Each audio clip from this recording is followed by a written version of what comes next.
नमस्कार दोस्तों, हम लोग आज शुरू करने जा रहे हैं बिहार पीसीएस में पूछे जाने वाले इतिहास से संबंधित जो प्रश्न है, उसमें विशेष रूप से जो एंशिएंट के पूछे गए प्रश्न है, उन्हें सॉल्व करेंगे और इससे हमें एक अनुमान मिलेगा कि आगे आने वाले एग्जामिनेशन में कैसे प्रश्न पूछे जा सकते हैं।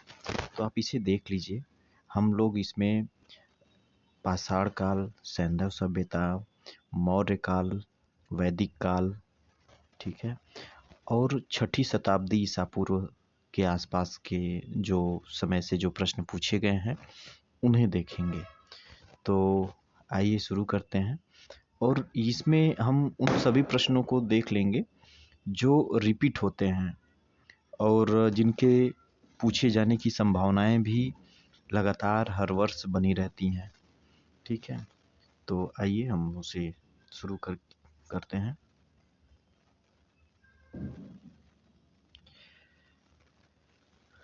दोस्तों, पहला प्रश्न है, प्रथम मानव जीवाश्म भारत की इस नदी घाटी से प्राप्त हुआ है। तो वो नर्मदा नदी घाटी है। ठीक है, ये प्रश्न था। प्रथम मानव जीवाश्म भारत की इस नदी घाटी से प्राप्त हुआ है। तो नर्मदा घाटी से सबसे पुराना और प्रथम मानव जीवाश्म प्राप्त हुआ है। भारत में पशुपालन एवं कृषि के प्राचीनतम साक्ष्य कहाँ से प्राप्त हुए हैं? तो वो मेहरगढ़ से प्राप्त हुआ है। नेक्स्ट है, चैल्कोलिथिक युग भी कहा जाता है। तो चैल्कोलिथिक युग किसे कहा जाता है? तो चैल्कोलिथिक युग ताम्रपाषाण काल से संबंधित है। ताम्रपाषाण काल को ही चैल्कोलिथिक युग कहा जाता है। दरअसल ताम्रपाषाण काल का अंग्रेजी अनुवाद ही है वो चैल्कोलिथिक युग। सिंधु सभ्यता का संबंध किससे है? तो आद्य ऐतिहासिक युग से है। आद्य ऐतिहासिक युग उसे कहा जाता है जो ऐसा इतिहास हमारा ऐसा इतिहास जिसमें लिपि तो थी, लेकिन उस लिपि को कोई पढ़ नहीं सका आज तक। तो उस इतिहास के भाग को आद्य ऐतिहासिक युग के नाम से जाना जाता है। और प्राक ऐतिहासिक वो समय होता है जो जिस इतिहास की कोई लिपि ही नहीं थी। जैसे जो पाषाण काल के जो पूरा पाषाण काल है, मध्य पाषाण काल है, तो उस समय जो लोग रहते थे, हमारे जो पूर्वज थे, वो लिपि अपनी नहीं बना पाए थे। तो वो पूरा पाषाण काल है। और वर्तमान में जो जिसकी लिपि है और जिसे पढ़ा भी जा सका है, तो उस इतिहास के भाग को हम ऐतिहासिक युग के नाम से जानते हैं। नेक्स्ट क्वेश्चन है, हड़प्पा में मिट्टी के बर्तनों पर समांतर रंग का उपयोग हुआ है। तो हड़प्पा में जो रंग उपयोग हुआ है मिट्टी के बर्तन पे, वो लाल रंग का मिट्टी का उपयोग किया गया है। इस हड़प्पन नगर में जुते हुए खेतों के निशान मिले हैं। तो वो कालीबंगा से मिले हैं। ठीक है, कालीबंगा से के नगर में जुते हुए खेतों के निशान मिले हैं। नेक्स्ट है, लोथल कालीबंगा, डाबरकोट, राखीगढ़ी में से यह हड़प्पा-कालीन स्थल गुजरात में है। तो इसमें से कौन है गुजरात में? तो लोथल है। लोथल एक पत्तन नगर भी है। नेक्स्ट यही क्वेश्चन भी पूछा है 53वीं और 55वीं बीपीएससी में कि सिंधु घाटी सभ्यता का एक पत्तन नगर था। तो कौन था? तो लोथल था। यहाँ से गोदीवाड़ा मिला है और भी बहुत सारे ऐसे सामग्री मिली है जिससे कि पूरी तरह से ये प्रमाणित हो जाता है कि वो एक पत्तन नगर था लोथल। ठीक है, नेक्स्ट है, सिंधु घाटी सभ्यता की सबसे महत्वपूर्ण विशेषता क्या है? तो वो थी कि यह सभ्यता पक्की ईंट से बनी इमारत और वास्तुकला से संपन्न थी। ठीक है, नेक्स्ट है, इस हड़प्पा-कालीन स्थल से हल्का टेराकोटा प्राप्त हुआ है। तो वो स्थल है बनावली और कालीबंगा। ये दोनों ही हरियाणा में स्थित जगह है। नेक्स्ट है, हाथी, बैल, घोड़ा में से वह जानवर जिसके बारे में सिंधु घाटी की सभ्यता के लोगों को नहीं पता है। तो वो इनमें से कोई नहीं है। ठीक है, इनमें से किसी के भी विषय में उन्हें अच्छी जानकारी नहीं थी, ये प्रमाणित हुआ है। नेक्स्ट क्वेश्चन है, हड़प्पा और मोहनजोदड़ो के उत्खनन से संबंधित नहीं थे। तो वीएस स्मिथ, उसमें प्रश्न में जो विकल्प था उसमें वीए स्मिथ ऐसे व्यक्ति थे जिनका संबंध हड़प्पा और मोहनजोदड़ो से नहीं था। बाकी उसमें राखालदास बनर्जी और दयाराम साहनी जैसे नामों को विकल्प में दिया गया रहा होगा, जिससे कि वो सभी थे, तो ये नहीं थे, तो इसलिए इसमें उस तरह से कर दिया गया है।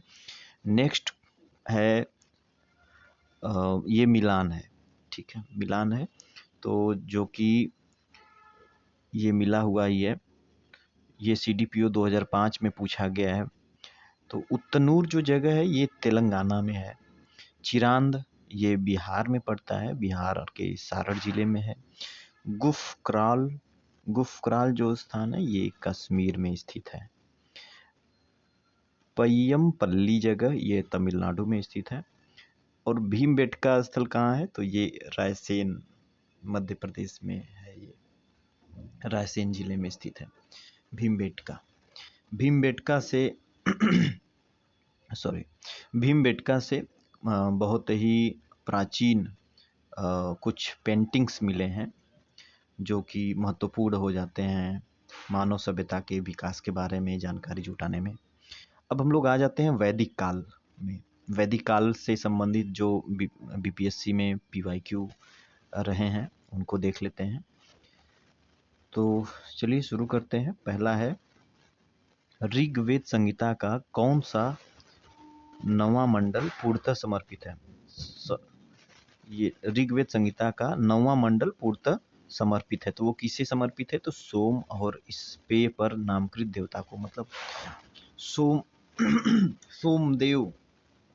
सोमदेव एक देवता थे ऋग्वैदिक काल में जो महत्वपूर्ण होते थे, तो उनसे संबंधित यह मंडल है, ऋग्वेद का 9वां मंडल। बोगजा कोई महत्वपूर्ण है, क्यों, क्योंकि यहाँ से प्राप्त अभिलेखों में वैदिक देवताओं के नामों का उल्लेख मिलता है। ये बोगजा कोई ये मध्य एशिया में स्थित जगह का नाम है जहाँ से कुछ अभिलेख मिले हैं।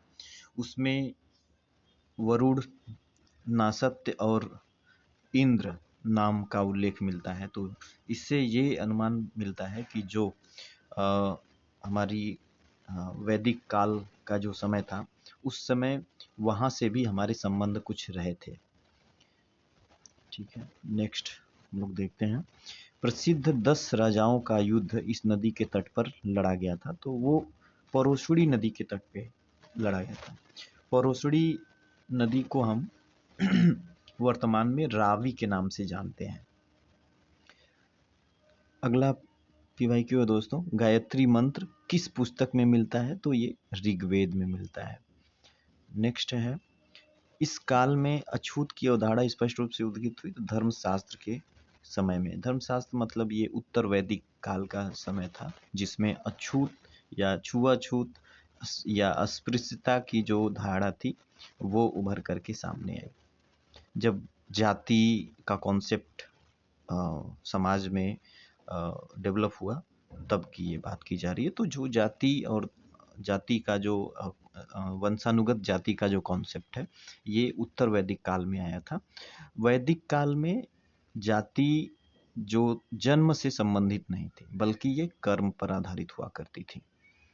अगला क्वेश्चन हम लोग देखते हैं, भारतीय उपमहाद्वीप में लोहे का प्रयोग शुरू हुआ था, तो लगभग 3000 साल पहले, आज से लगभग 3000 साल पहले की बात की जा रही है। 3000 साल पहले का मतलब लगभग 2000 साल तो सन के बाद इधर हो गया, 2024 चल रहा है तो, और बाकी 1000 साल ईसा पूर्व तब ले लेंगे, 1000 साल पहले का समय, तो ये आता है समय उत्तर वैदिक काल का। ठीक है, उत्तर वैदिक काल का जो समय माना जाता है वो लगभग 1000 ईसा पूर्व से 6वीं ईसा पूर्व तक का जो समय है वो उत्तर वैदिक काल का माना जाता है। 6वीं ईसा पूर्व के बाद महाजनपद काल की शुरुआत को माना जाता है। ठीक है, तो ये नेक्स्ट है, सत्यमेव जयते लिया गया है मुंडक उपनिषद से। आ जाता है बौद्ध धर्म। बौद्ध धर्म से संबंधित जितने भी प्रश्न पूछे गए हैं उनको भी देख लेते हैं हम लोग। महात्मा बुद्ध का परिनिर्वाण हुआ था तो कहाँ? कुशीनगर में हुआ था। बोध गया में ज्ञान की प्राप्ति किसे हुई थी? तो गौतम बुद्ध को हुई थी। महात्मा बुद्ध ने अपना पहला धर्म चक्र प्रवर्तन किस स्थान पर दिया था? वो सारनाथ में दिया था। सारनाथ वाराणसी में स्थित है। दोस्तों ये बौद्ध से बहुत ही सामान्य से प्रश्न पूछे गए हैं, तो ऐसे ही प्रश्न पूछे भी जाते हैं। और यदि आपने 2 पेज भी ठीक से बौद्ध धर्म से संबंधित चीज़ों को देख लिया या पढ़ लिया तो आपके प्रश्न गलत नहीं होंगे। नेक्स्ट है, प्रथम बौद्ध संगीति के उपाध्यक्ष कौन थे? तो महाकश्यप थे। प्रथम बौद्ध महासभा आयोजित हुई थी, राजगृह में आयोजित हुई थी। भगवान बुद्ध के परिनिर्वाण के बाद पहली बौद्ध संगीति हुई थी तो वही राजगृह में हुई थी। कनिष्क के शासन काल में बौद्ध सभा को आयोजित किया गया था कहाँ? तो कश्मीर के कुंडल वन में। चतुर्थ बौद्ध संगीति कश्मीर में कहाँ आयोजित हुई थी? अरे कश्मीर में आयोजित हुई थी। तो ये किसके काल में? तो कनिष्क के शासन काल में चतुर्थ बौद्ध संगीति का आयोजन किया गया था। तृतीय बौद्ध सभा किस स्थान पर बुलाई गई थी? तो पाटलिपुत्र। दोस्तों बौद्ध धर्म में 4 बौद्ध संगीतियां हुई हैं, मतलब कि 4 बहुत बड़ी बड़ी संगीति का मतलब यह है कि संगोष्ठियां हुई हैं। तो उन चारों संगोष्ठी से संबंधित प्रश्न कई बार पूछे गए हैं और उनकी पूछे जाने की संभावनाएं भी हमेशा बनी रहती हैं। तो आप उसको रट लीजिए, ठीक है। कुछ फार्मूला भी होते हैं, कुछ अपना ट्रिक भी होता है, आप उसे बना करके उसे रट लीजिए। उसमें ये रट लीजिए कि जो संगीतियाँ हुई हैं वो कहाँ कहाँ हुई हैं, किस किस शासनकाल के किस किस शासनकाल में हुई हैं, और इसके साथ ही वो किसकी अध्यक्षता में हुई हैं, ठीक है। और इससे थोड़ा सा और अधिक आप जानना मतलब याद करना चाहते हैं तो वो उसका सन भी याद कर लीजिए, और इसके साथ साथ उन संगीतियों में जो निष्कर्ष निकला या फिर जो कुछ भी उसका आउटपुट था उसमें क्या था इसको भी आप देख लीजिए। जैसे किसी में कुछ किताबें लिखी गई, तो किसी में बौद्ध धर्म का बंटवारा हो गया, तो ऐसे। नेक्स्ट है, तृतीय संगीति किस स्थान पर हुई थी? तो बौद्ध ये पाटलिपुत्र में हुई थी, ये हो गया। भारतीय कला में स्तूप चैत्र बिहार का निर्माण किससे संबंधित है? तो ये बौद्ध धर्म से संबंधित है, ठीक है। नेक्स्ट देखते हैं, बुद्ध के जीवन पर 4 महत्वपूर्ण घटनाओं और उनसे संबद्ध 4 स्थानों का उल्लेख नीचे है। हाँ ठीक है, ये देख लेते हैं। तो जन्म लुम्बिनी में हुआ था, ज्ञान की प्राप्ति बोध गया में, प्रथम प्रवचन सारनाथ में, निधन हुआ था कुशीनगर में। गौतम बुद्ध का जन्म कहाँ? तो लुम्बिनी में हुआ था। ये बार बार प्रश्न पूछा है यहाँ से। बोध गया में महाबोधि मंदिर बनाया गया जहाँ गौतम बुद्ध को ज्ञान प्राप्त हुआ था। बोध गया में ही गौतम बुद्ध को ज्ञान प्राप्त हुआ था। बोध गया में बोधि वृक्ष अपने वंश की किस पीढ़ी का है? पंचम। ये थोड़ा सा विवादित प्रश्न हो जाता है, कहीं कहीं इसका उल्लेख आता है चौथी पीढ़ी का है, कहीं कहीं 5वीं पीढ़ी का मिलता है। हालांकि ज्यादातर इसे 5वीं पीढ़ी का ही माना गया है, फिर भी आप इसे अपने रिस्क पे ही देखेंगे, ठीक है। पिछली बार जो ये प्रश्न पूछा गया था तो उसमें इस प्रश्न को डिलीट कर दिया गया था। त्रिपिटक इस धर्म की पुस्तक है, तो त्रिपिटक बौद्ध धर्म से संबंधित है। इसमें त्रिपिटक के अंतर्गत विनय पिटक, अभिधम्म पिटक और सुत्त पिटक जैसी पुस्तकें आती हैं। विश्व का सबसे ऊंचा कहा जाने वाला विश्व शांति स्तूप राजगीर में बनाया गया है। गौतम बुद्ध को एक देवता का स्थान किस राजा के युग में प्राप्त हुआ है? तो कनिष्क के शासनकाल में प्राप्त हुआ है। और नेक्स्ट है, नालंदा विश्वविद्यालय की स्थापना का युग कौन सा है? तो वो गुप्त काल है। नालंदा विश्वविद्यालय के संस्थापक कौन थे? कुमार गुप्त थे। नालंदा विश्वविद्यालय प्रसिद्ध था तो बौद्ध धर्म दर्शन के लिए प्रसिद्ध था। नेक्स्ट है, विक्रमशिला। नेक्स्ट है, विक्रमशिला विश्वविद्यालय किसके द्वारा स्थापित किया गया? तो धर्मपाल के द्वारा स्थापित किया गया। बिहार में विक्रमशिला विश्वविद्यालय के संबंध में कथन सत्य है। यह बिहार के वर्तमान बांका जिले में स्थित था। इसकी स्थापना पाल वंश के राजा गोपाल प्रथम द्वारा किया गया था। 12वीं शताब्दी के अंत तक नालंदा महाविहार का पतन हो गया था। ये 2 स्टेटमेंट है, इसमें बताना है कि कौन सही है कौन गलत है। तो 12वीं शताब्दी तक तो नालंदा महाविहार का पतन हो गया था, ये बात बिल्कुल सही है। और दूसरा क्या है, महाविहार को राजकीय प्रश्रय मिलना बंद हो गया था, ये भी बात सही है। तो कह सकते हैं कि दोनों ही सही हैं और दोनों जो कारण है वो कथन की व्याख्या करता है सही रूप में। नेक्स्ट है नव नालंदा बिहार किसके लिए विख्यात है? नव नालंदा बिहार ये पाली अनुसंधान संस्थान के लिए विख्यात है। बोधिसत्व पद्मपाड़ी की पेंटिंग स्थित है, तो बोधिसत्व पद्मपाड़ी की पेंटिंग अजंता में स्थित है। अजंता महाराष्ट्र में है, महाराष्ट्र के औरंगाबाद जिले में है। वह बात जो बौद्ध धर्म तथा जैन धर्म में समान नहीं है। ऐसी कौन सी बात है जो इन दोनों में समान नहीं? तो आत्मदमन की। बौद्ध बहुत ज़्यादा आत्मदमन की बात नहीं करता है, बल्कि जैन धर्म बहुत ही एक्सट्रीम लेवल पर जाके आत्मदमन की बात करता है। नेक्स्ट हम देखते हैं चंद्रगुप्त मौर्य, अशोक महान, चंद्रगुप्त विक्रमादित्य और कनिष्क में किसने पाटलिपुत्र को अपनी राजधानी सर्वप्रथम बनाया था? तो वो चंद्रगुप्त मौर्य था जिसने पाटलिपुत्र को अपनी राजधानी बनाया था। ठीक है। नेक्स्ट है इस राजा ने पाटलिपुत्र बसाया था, किसने बसाया था? अजातशत्रु ने बसाया था। अजातशत्रु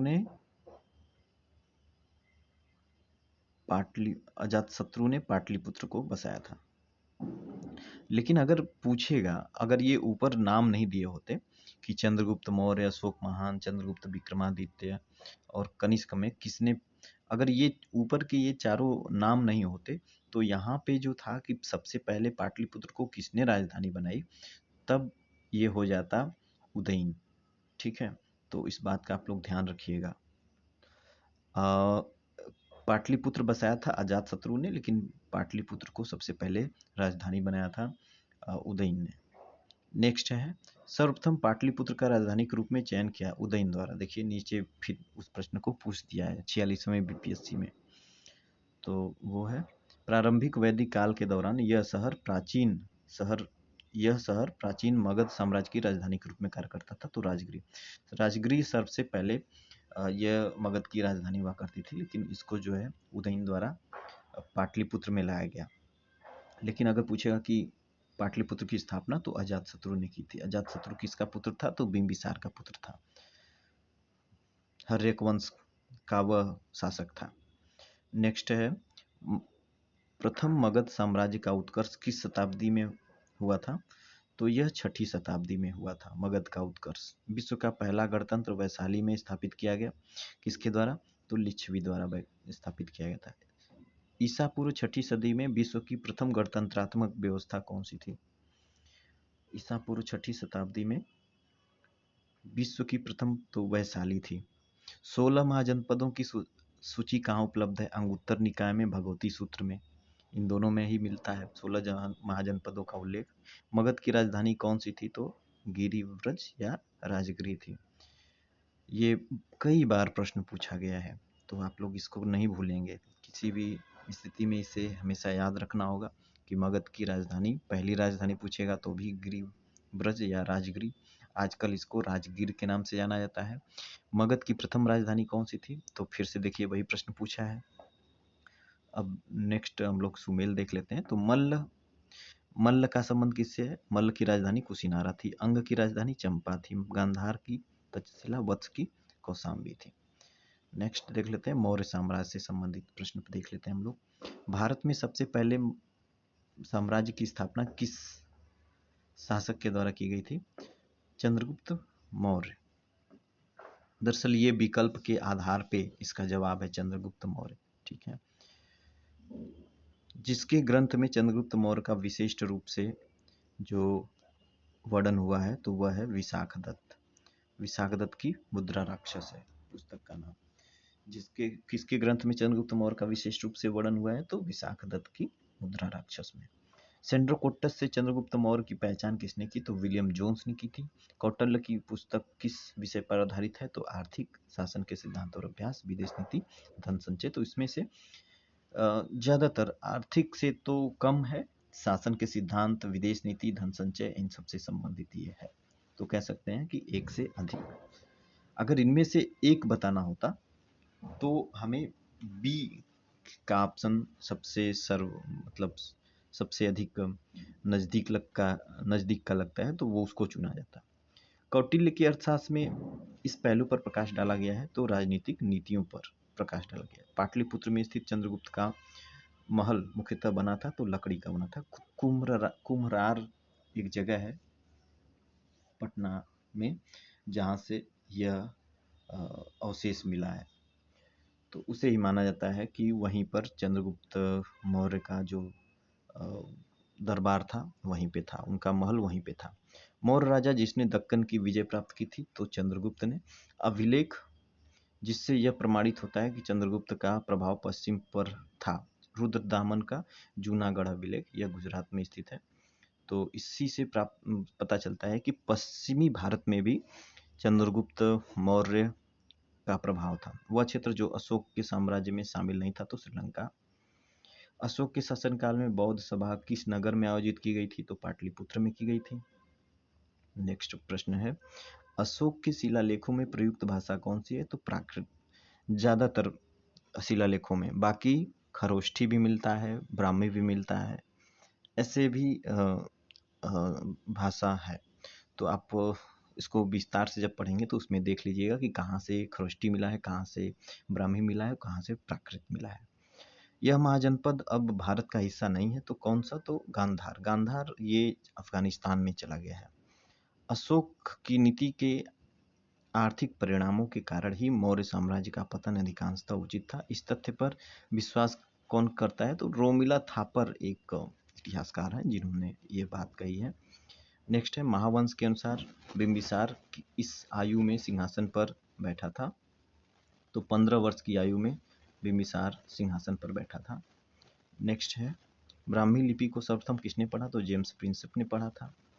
प्राचीन भारत की लिपि दाहिने से बाईं ओर लिखी जाती थी, तो वो खरोष्ठी लिपि थी जो दाहिने से बाएं ओर लिखी जाती है। हम लोग जो लिखते हैं वो बाएं से दाएं की तरफ लिखते हैं, यानी देवनागरी लिपि को बाएं से दाएं की तरफ लिखा जाता है। अपने शिलालेखों में अशोक सामान्यतः किस नाम से जाने जाते हैं, प्रियदर्शी के नाम से जाना जाता है उन्हें। अशोक के समय में जो बौद्ध संगीति हुई थी, चौथी हुई थी, तो तीसरी वाली बौद्ध संगीति अशोक के शासनकाल में हुई थी। केवल वह स्तंभ जिसे अशोक ने स्वयं को मगध का सम्राट बताया, किस स्तंभ में अशोक ने स्वयं को मगध का सम्राट बताया है, तो वो भाब्रू स्तंभ लेख है। किस अभिलेख में कलिंग विजय का वर्णन मिलता है, तो अशोक के 13वें बृहद शिलालेख में कलिंग विजय का वर्णन मिलता है। अपने राज्याभिषेक के 9वें वर्ष में अशोक ने कलिंग का युद्ध किया था, वो ये बात यहीं से पता चलती है। अशोक के धम्म का मूल संदेश क्या था, शांति, अहिंसा, धार्मिक सहनशीलता। ठीक है। मेगास्थनीज किसका दूत था, तो ये सेल्यूकस निकेटर का दूत था। मेगास्थनीज ने कौन सी पुस्तक लिखी थी, तो इंडिका पुस्तक लिखी थी। नेक्स्ट है, मौर्य साम्राज्य का 7 वर्गों में विभाजन विशेष रूप से उल्लेखित किया गया है, तो मेगास्थनीज की पुस्तक इंडिका में। मेगास्थनीज ने भारतीय समाज की कितनी श्रेणियों में विभाजित किया है, तो वो श्रेणियां हैं 7। वह स्रोत जिसमें पाटलिपुत्र के प्रशासन का वर्णन उपलब्ध है वो है इंडिका। मेगास्थनीज की पुस्तक का नाम है इंडिका। ये बार बार पूछा है तो आप इसको ध्यान में रखेंगे, इसको भूलेंगे नहीं किसी भी स्थिति में। बाकी ये रिपीटेड क्वेश्चन है। मौर्य काल में शिक्षा का सर्वाधिक प्रसिद्ध केंद्र तक्षशिला था। तक्षशिला कहाँ स्थित है, आप इसको कमेंट में बताएंगे। और विक्रमशिला कहाँ स्थित है, नालंदा कहाँ स्थित है, आप इन सब चीज़ों को भी बताएंगे। इन तीनों का बहुत ही महत्वपूर्ण स्थान था उस समय। ठीक है। अंतिम मौर्य सम्राट कौन था, तो वो बृहद्रथ था।